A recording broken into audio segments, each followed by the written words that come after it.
Tudo bem, meus amigos que nos assistem, que nos ouvem? Mais um programa especial sobre o projeto de reforma tributária do governo federal. Segunda etapa, segunda fase. E hoje a gente vai falar especialmente sobre o que ele mexeu na questão dos investimentos. A gente fez de forma fatiada, né? Usando o termo do governo e a lógica do governo, a gente está fazendo o programa de forma fatiada. Falamos na pessoa física, na jurídica, hoje sobre os investimentos. Então, estou aqui com o Diogo Chamum e com o Wilson Gimenez, para que a gente possa entrar nesse debate, nesse bate-papo gostoso a respeito dessa questão, essa proposta de reforma tributária sobre os investimentos. Então, já vou abrir a palavra aqui, começar aqui primeiro com o Wilson hoje. Fala, Wilson, tudo bem? Depois o Chamum. Pode falar um pouquinho a sua visão a respeito dessa temática tão preocupante, né, de desestímulo ao investimento que o governo está querendo passar no Congresso Nacional. Vamos lá. Bom, olá a todos, espero que estejam bem.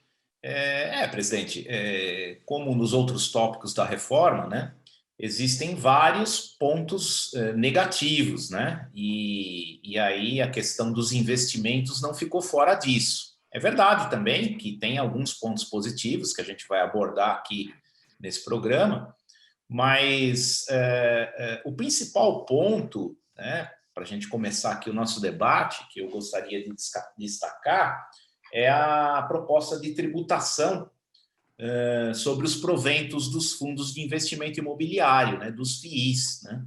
Então, essa modalidade de investimento, ela passou a ser uma alternativa para muitas pessoas físicas, né, investirem e até programarem as suas aposentadorias em decorrência desses investimentos, né? E foi uma surpresa enorme para o mercado todo, né? O IFIX ele caiu quase 3%, né, no dia da divulgação, que foi uma sexta-feira. Na segunda-feira caiu mais um pouco, né? E houve aí um alerta, né, no mercado em relação a isso. Muitas pessoas já manifestaram as suas opiniões, né, pessoas do mercado, pessoas especialistas aí em investimentos, e parece que isso teve um eco, né? E há aí uma possibilidade dessa tributação não ser aplicada. Mas, até o momento, o que a gente tem aqui para discutir é o que está no projeto, né? E o projeto prevê aí uma tributação de 15% de imposto de renda sobre os proventos decorrentes dessa modalidade de investimento. O que não dá para entender, né? Porque os seus primos, né, as LCIs e os CRIs, né, os certificados de recebíveis imobiliários e os LCIs continuam isentos, né? Então, isso pode provocar aí uma grande migração de investidores para esses outros investimentos que permanecem isentos, e o pior é que isso pode provocar um agravamento na indústria da construção civil, que é bastante financiada através dos fundos imobiliários, né? Construção civil que vem sendo o carro-chefe, né? A locomotiva da nossa retomada do crescimento econômico depois da pandemia, né? Depois que ocorreu a pandemia. Então, vai ser um baque muito grande nesse setor tão importante aí para o nosso desenvolvimento. É verdade, né? Na verdade, é gerador de emprego, né? De muito emprego, né? O setor imobiliário. Quer dizer, a gente precisa ter essa visão, né? E é interessante, quer dizer, por que taxar isso, né? Porque o fundo imobiliário, na verdade, ele não é um fundo de ações, né? Que é um fundo volátil, mas ele é volátil, porque o mercado imobiliário, na verdade, é uma aposta, você concorda? Tudo bem que ele tem crescido, tem um crescimento vigoroso, só que ele, da mesma forma que cresce, ele pode dar uma travada, não é? Não é uma aplicação financeira, com renda fixa, que você sabe quanto você vai ganhar no mês seguinte, no outro mês, enfim, né? É o que o brasileiro está acostumado a aplicar, né? Infelizmente não está rendendo nada, né? Mas, dentro dessas novas oportunidades, o fundo imobiliário realmente ele tem essa função de agregar valores para financiamento do setor, você colocou muito bem, Wilson, e realmente você tributar o rendimento desse fundo não me parece ser muito uma visão, vamos dizer, de futurista boa, né? Na verdade, é uma visão muito arrecadatória, imediatista, né? E podendo realmente desmotivar esses fundos que foram criados, né? Então, realmente, o governo precisa pensar com mais clareza o que deve fazer em relação a essas questões. Você, Diogo, o que você acha de tudo isso e qual a sua posição a respeito dessa questão dos investimentos? Na realidade, né, é uma coisa também que a gente já vem muito fazendo uma reflexão e repercutindo, é que é complicado esse fatiamento das discussões tributárias, porque, afinal de contas, a gente analisando isoladamente determinadas situações, fica até difícil de entender o porquê daquela medida. Ou, às vezes, uma surpresa pior, como a gente entender uma sobrecarga de determinada situação e olhando outra fatia, outro pedaço da reforma, ver que esse mesmo segmento pode ter ficado ainda mais onerado. Nesse assunto, na questão específica dos investimentos, a gente talvez falta até um pouco de conhecimento do setor financeiro, mas a gente não consegue perceber uma lógica. Se nós pegarmos os fundos de investimento, aí eles vão ser taxados, esses dividendos, esse resultado entregue ao investidor vai ser taxado, cobrado o imposto de renda, e, em contrapartida, os fundos de ações, as rendas fixas, eles vão reduzir, eles vão alinhar a alíquota do imposto para baixo. Então, hoje, ele varia de 15 a 22,5, conforme o tempo que ele permanece investido, e na proposta prevê alinhar para o patamar de baixo, para os 15%. E não tem como a gente não fazer o raciocínio das contrapartidas que a gente já discutiu aqui.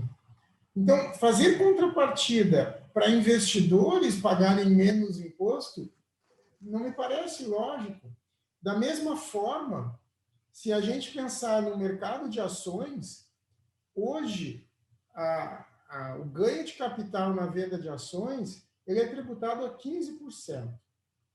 Aí um aspecto positivo é que essa apuração é mensal, vai passar a ser trimestral. Ok, desburocratiza um pouco, um movimento menor, acho que tudo isso é positivo.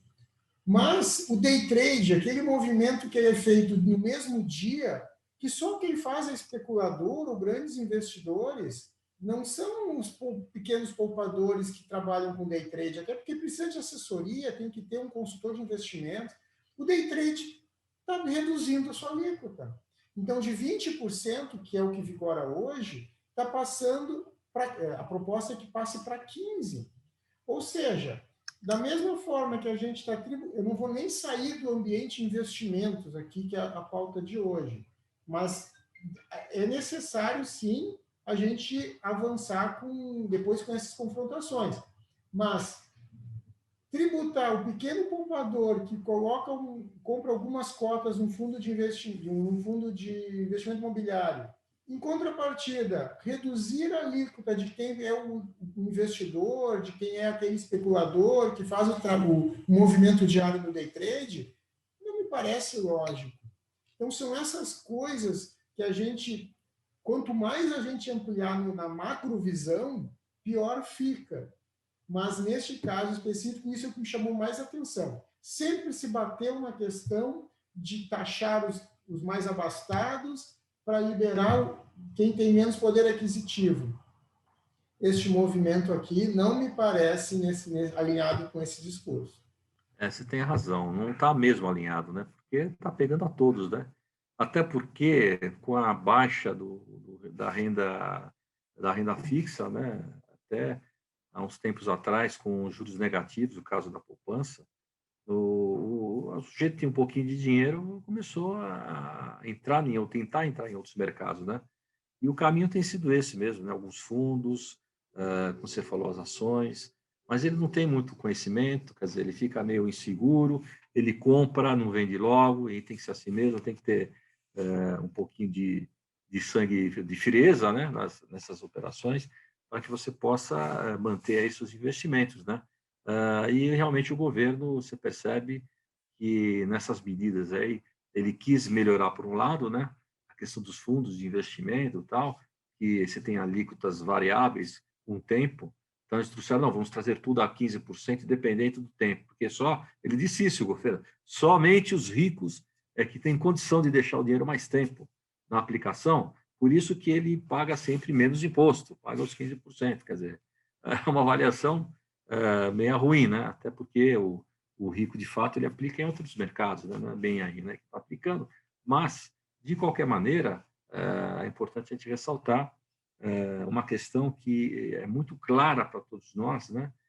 Do aumento da carga tributária. Isso é uma coisa que é muito clara. O governo fez algumas melhoras em determinados pontos de aplicações, mas, no geral, vem sim um aumento. Tanto que está no jornal de hoje, se não me engano, no Estado de São Paulo, dizendo um artigo dizendo isso, né, que, na verdade, o governo, quando soltou o projeto, ele dizia que não haveria aumento. O projeto teria um impacto neutro, né, um impacto na carga tributária, impacto neutro. E agora ele já confessa aqui que vai ter alta, né, na arrecadação, né, até 2024, uma alta muito progressiva e bastante significativa. Então, a gente não consegue entender qual é a lógica, enfim, desses conceitos que estão vindo aí junto com esse projeto, né? Quer dizer, na verdade, não está, na verdade, agradando a ninguém, né? Aí não diria não só os mais abastados, mas também a classe média, que vai ser pega assim no cerne, né? Vai tomar uma pancada forte com todos esses aumentos que virão, e a todos, né? Pessoa física também, né? Falando agora de forma mais ampla, dentro do quesito imposto de renda, né? Então, a gente precisa tomar muito cuidado realmente nas análises relativas a essas questões todas levantadas aqui pelo governo, porque a grita foi geral, né? Foi tão grande que o próprio ministro está dizendo que vai reavaliar algumas questões da tributação, né, imposta nesse projeto. A única coisa que a gente percebe que eles não vão abrir mão, talvez da alíquota, não sei, é da tributação da distribuição de dividendos e dos lucros, né? Então, voltando agora ao investimento, volta a palavra a você, Wilson. O que você acha dessas questões todas aí e como você está enxergando esse impacto negativo no meio empresarial e na sociedade? Ao nosso ver, não está sendo equânime, né? Na verdade, houveram algumas reduções, algumas equalizações de alíquota, mas aquilo que se criou a mais, que não existia, vai sobrepor, né, essas desonerações. Logo, haverá sim um aumento da carga tributária no geral, né? Eu queria tocar num ponto, né, que há muito tempo atrás foi criado um limite de isenção de R$ 20.000, né, para até estimular o brasileiro a investir em renda variável, né? Que o brasileiro, o investimento predileto dele, e ainda é a caderneta de poupança, né? Mas nos Estados Unidos, por exemplo, a caderneta de poupança dele, na verdade, são as ações, né? Então, o governo, como uma forma de estimular o brasileiro a investir no mercado aberto, a investir em renda variável, criou aí, há muitos anos atrás, o limite de R$ 20.000 para venda de ações. Caso tenha ocorrido ganho de capital, estaria aí a pessoa isenta, né, do pagamento desse imposto como uma forma de estímulo. Porém, esse valor foi criado há décadas atrás, né? E ele não foi mexido nessa reforma tributária, né? Como foi mexido na tabela progressiva do imposto de renda na fonte, né? Foi majorado timidamente, né? Mas houve algum tipo de majoração. Esse limite de R$ 20.000 ele ficou intacto, né? E o que nos chamou a atenção, né? Por que não corrigir também esse limite, né? Mas é importante também a gente ressaltar alguns pontos positivos, né? Como O Diogo já comentou, né, a questão da apuração do ganho, do eventual ganho de capital ser trimestral. Isso é bastante positivo, diminui bastante o gasto de tempo com conformidade tributária, né? E a possibilidade, inclusive, de você compensar perdas de algumas modalidades de investimento no mercado aberto com ganhos, né? Então, se eu tiver perda num ETF, eu posso compensar com um ganho numa ação e vice-versa, né? O que é muito bem-vindo, né? Também simplifica bastante o trabalho do investidor na hora de apurar os seus impostos, né? Então, são essas aí as considerações a respeito dessa questão aí do ganho de capital e desse limite dos R$20.000. Eu tenho muito presente para mim essa questão de, não é o meu conceito, né? É o que a gente ouve, o pobre e rico, né? Quem tem, quem não tem.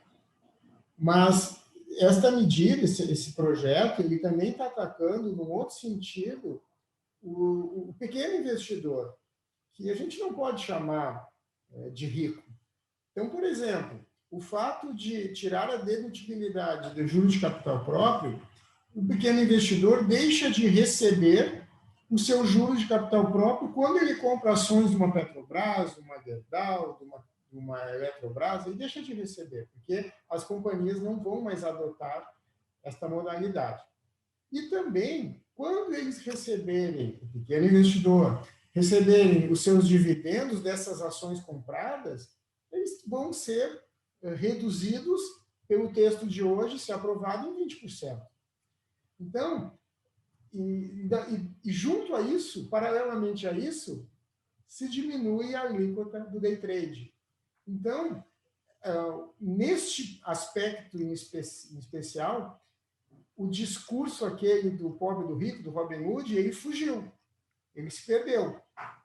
A gente não é contra, né, a contribuição de quem tem mais condição, mas tem limite. Só que, neste caso, nem isso está acontecendo, porque está se apertando, né, se cobrando mais de quem tem menos no ambiente de investimento e se beneficiando quem tem condição de fazer movimentações bem maiores. A gente tem que levar em consideração várias situações, né? A gente tem que fazer uma análise, não só, na minha opinião, tributária, mas uma análise econômica, efetivamente. Porque o projeto, o pacote que eles encomendaram e trouxeram para nós, empresários, para nós brasileiros, ele é um desestímulo ao investimento. Só pensar com muita clareza sobre isso, né? Porque o grande investidor, a grande empresa, né, o que acontece? Ele tem uma visão de mercado global, né? Ele pode muito bem fazer uma avaliação e falar, bom, o seguinte, eu estou com uma indústria, por exemplo, aqui no Brasil, eu vou abrir aqui no Uruguai, né? Porque a tributação é mais favorável. E eu posso continuar vendendo para o Brasil pelo acordo do Mercosul, né? Então, ele continua nessa mesma atuada, continua vendendo, porém, ele leva para o outro país, vizinho nosso, o quê? Uma instalação industrial, ele leva a riqueza, né? E vai gerar emprego lá. Vai gerar emprego lá. Para quem? Para os uruguaios e não para os brasileiros. Então, a gente tem que ter uma análise, o governo precisa ter uma sensibilidade, uma análise um pouco mais ampla, né? Você tirar o juros sobre capital próprio é um desestímulo, parece que pequeno, mas ele é gigantesco nos negócios. O investidor já está meio assim, querer investir, ele vai, evidentemente, nas grandes empresas, investir, mas os médios e pequenos já não vão querer investir. Para que eu vou botar meu dinheiro aqui se eu posso botar em outro lugar que eu vou ganhar mais? Uma rentabilidade mais segura e melhor, né? Então, é complicado. A gente precisa ter uma análise realmente mais ampla e os nossos congressistas, né, que vão, em última instância, votar lá no Congresso Nacional esses projetos que lá estão, né, especialmente agora com essa visão maior do projeto de governo, né, com essa questão ampla relativa à tributação, mas com esse olho na questão econômica, né? É importante ter essa visão, senão a gente pode ter uma fuga de capitais. Aí como teve, né? Se você parar para analisar, no início da medida, quando foi solta a proposta do governo, os senhores devem lembrar que caiu a Bolsa de Valores, é uma queda bem significativa, né? Porque já teve uma fuga de capitais, é evidente, né? O sujeito já mandou o dinheiro para fora, mandou para o local, para fora do país. Então, a gente precisa ficar muito atento a essas questões. Acho que é uma questão bastante complexa, a gente tem que ter essa visão do todo para poder estimular também as empresas que estão no Brasil continuarem no Brasil. Acho que é importante a gente ter essa visão. Tem um outro aspecto que eu gostaria de chamar a atenção, né? O juros de capital próprio, ele funciona ao mesmo tempo como um redutor da base de cálculo do IRPJ e da contribuição social das empresas e uma forma de remunerar os seus acionistas, que inclusive tem imposto de renda, né? Tem 15% de imposto de renda, né? A eliminação da dedutibilidade do juros sobre capital próprio pode provocar a necessidade em algumas empresas, até mesmo sem ser necessário, né, ir ao mercado buscar crédito para que os juros sobre esses créditos sejam abatidos na base de cálculo do IRPJ e da contribuição social, em substituição à indedutibilidade do juros sobre capital próprio. Então, o que pode acontecer, né? As empresas, na busca de continuarem a manutenção da fatia de IRPJ e contribuição social, elas podem se alavancar, buscar crédito, etc., para colocar no lugar do juros sobre capital próprio os encargos financeiros de uma eventual dívida que ela vai contrair. Aí ela neutraliza, vamos dizer, o juros sobre capital próprio. Mas aí a gente tem um problema, porque essas empresas elas vão incorrer em mais riscos, o que não é bom para o mercado como um todo, não é bom para a empresa, não é bom para o investidor e não é bom para o governo, né?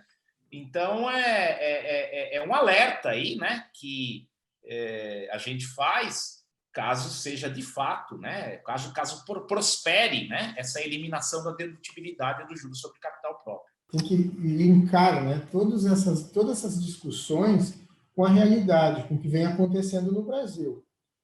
Eu acho que é inegável a qualquer pessoa que a gente precisa retomar a economia. A gente está passando por um momento delicado, difícil, de muitas atividades estarem com risco de não prosperarem. Porque se ficou lá 1 ano e meio trabalhando a meia luz, não trabalhando, não podendo trabalhar. Então, o momento tem que ser uma operação de guerra para a economia retomar. Tem tudo para isso acontecer. E se nós voltarmos alguns meses atrás, a gente vai ver que uma grande empresa, uma multinacional como a Ford, deixou o Brasil e deixou o Brasil com um argumento de buscando um ambiente mais favorável. Ora, se nós começarmos, se a nossa legislação começarmos a dificultar, ela já é complexa, ainda vai ficar mais onerosa, não podendo usar um artifício, não um artifício, mas um movimento como o juros de capital próprio, tendo sua carga tributária mais elevada, tendo uma distribuição de resultados mais taxada, nós vamos ter problemas cada vez maiores com a economia. Aqui a gente não está falando de segmento, não está falando de contador, não está falando de investidor em bolsa de valores, não está falando em concessionária de vida, não falando em nada, está falando em economia. E esses movimentos, essas medidas propostas, muitas delas vão totalmente de encontro a um ambiente favorável de negócios. Então, daqui a um pouco a gente teria que dar um passo para trás, nós como sociedade, ou como legisladores, dar um passo para trás e pensar que nosso foco, nosso objetivo é a economia, é levantar a economia. Se para levantar a economia tem que fazer essas medidas, ok, vamos com um poder de convencimento à sociedade, aos parlamentares, e vai nesse sentido. Mas nós que vivemos um pouquinho desse ambiente, não conseguimos ver desta forma. Tem várias medidas que são totalmente frontais ao bom desenvolvimento das empresas e é o ambiente de negócio. A gente tem que ter um ambiente propício para desenvolver. E isso não está acontecendo, e as medidas estão se contrapondo a este movimento. Muito bem, Diogo, muito bem, Wilson. Bom, já abatemos o nosso tempo, né, desse programa. Acho que falamos um pouquinho agora da questão dos investimentos. Então, seguindo, abrimos o programa do Overview, depois falamos do imposto sobre a pessoa física, depois sobre a pessoa jurídica, os impactos, né, esperados com essa reforma, e hoje falamos sobre os investimentos, né? Trouxemos aos senhores aí um pouco dessa conceituação, tanto dos investimentos que estão sendo afetados diretamente por essa mudança proposta pelo governo, como a questão dos impactos que nós achamos, e aliás, que a sociedade tem enxergado, né? Que haverá de forma muito contundente na economia, né? Então, é importante que a gente tenha essa visão, e acho que o próprio governo está tendo uma visão um pouco diferente disso. O próprio ministro já está dizendo, uma fala ou outra, dizendo que talvez tenha que melhorar ou rever algumas questões das cargas tributárias impostas nesse projeto, né? Então, vamos ver como é que isso vai andar. Mas, para concluir, então, essa semana ainda gravaremos o último programa desse nosso debate a respeito da reforma vinda do governo, né? Nós vamos unificar no próximo programa tanto a fase 2, que foi a tributação direta, né, que é o imposto de renda, como da fase 1, né, que é a unificação das contribuições sociais e dos tributos indiretos do governo federal, justamente para mostrar para os senhores aí, no cômputo das duas propostas, o que o governo pretende em termos de carga tributária para a nação, para o país, para as pessoas e para as empresas. Vamos ver o impacto que isso dará, evidentemente, lá naquela casa tão importante, né, que é a Câmara dos Deputados. Em última instância, são eles que vão aprovar isso, e a gente precisa ficar atento ao que eles estão ouvindo, ao que eles estão pensando, para ver qual vai ser o caminho a se seguir. Então, Wilson, primeiro você, depois o Diogo. Algo bastante positivo ao nosso ver, né, que foi diminuir o Come Cotas para uma única vez ao ano, né? Até então o Come Cotas ele incidia, né, sobre os fundos de investimento 2 vezes ao ano, maio e novembro. Agora será só em novembro, o que é muito bom, né? Apesar da gente não concordar com a sistemática do Come Cotas, porque é um tributo sobre algo que não foi realizado, né? Mas, enfim, pelo menos a quantidade de incidência no ano ela foi modificada para somente uma vez. E também foi muito nobre, né, e muito sábio aí o legislador ao propor a tributação finalmente dos fundos fechados, dos fundos exclusivos, através do Come Cotas, que até então estavam simplesmente escondidos da tributação e a todo momento deferindo a tributação, né, de geração em geração, o que, ao nosso ver, é injusto, né? Então, finalmente, a gente vê essa iniciativa aí do legislador como uma atitude bastante benéfica, né, na tributação dos fundos fechados e fundos exclusivos, né? Inclusive, tem até uma discussão a respeito do estoque, né? Então, eu vou tributar a partir de quando? E aí tem lá uma maneira da tributação ser diminuída caso você já ofereça no mês de janeiro do ano que vem o valor a ser tributado pelo Come Cotas, né? Então, é isso. A gente espera que os congressistas e o próprio governo, o Ministério da Economia, tenham a sensibilidade de escutar, né, a opinião da sociedade a respeito dos pontos do projeto de reforma tributária e que ele seja bastante melhorado para que efetivamente ele produza os efeitos desejados sem prejudicar o ambiente de negócios, sem aumentar a carga tributária. Nós, como profissionais ligados à parte tributária, nós, como dirigentes da FENACOM, uma grande entidade atuante com conteúdo, a gente está analisando tudo com muito critério, né? Com bastante aprofundamento, né, dentro do possível. E também deixar uma reflexão aqui, presidente, que então, é um reforço, né, na realidade. Para a gente diminuir essa discussão de quem vai pagar mais, quem vai pagar menos, o nosso poder executivo, né, que está nos propondo essa PL, né, que focasse mais na estrutura orçamentária, na estrutura de gastos, porque toda essa arrecadação se faz necessário por ter uma estrutura de despesas a cumprir. Tem uma outra coisa também, né, que a gente acaba fazendo uma comparação ou uma reflexão, que recentemente o Supremo deu decisão favorável ao contribuinte, que foi dita como a decisão do século, né, aquela questão do ICMS na base do PIS e da COFINS. E a impressão que dá é que está querendo buscar arrecadação para pagar esta conta que, de fato, está muito longe de ser nossa, né?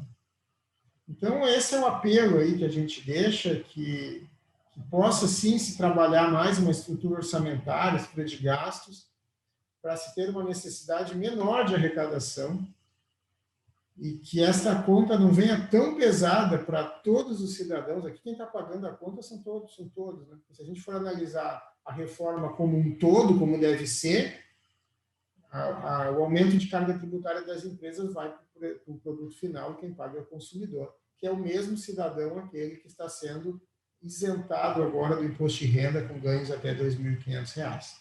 Ok, meus amigos, você vê que aqui a discussão é realmente no altíssimo nível, é importante isso, para que a gente leve aí a vocês que nos assistem, né, desde o primeiro programa, ao nosso pensamento a respeito desses dois projetos, né? Falamos agora mais especificamente do imposto de renda, imposto direto, né, da tributação direta, que vai impactar sobremaneira as pessoas e as empresas. E na próxima semana teremos aí também o nosso último programa, como eu já falei, fazendo um quadro geral, incluindo aí a questão da tributação indireta. Então, agradeço de novo o tempo de vocês, a paciência por nos assistir aqui, e até o próximo semana, se Deus quiser.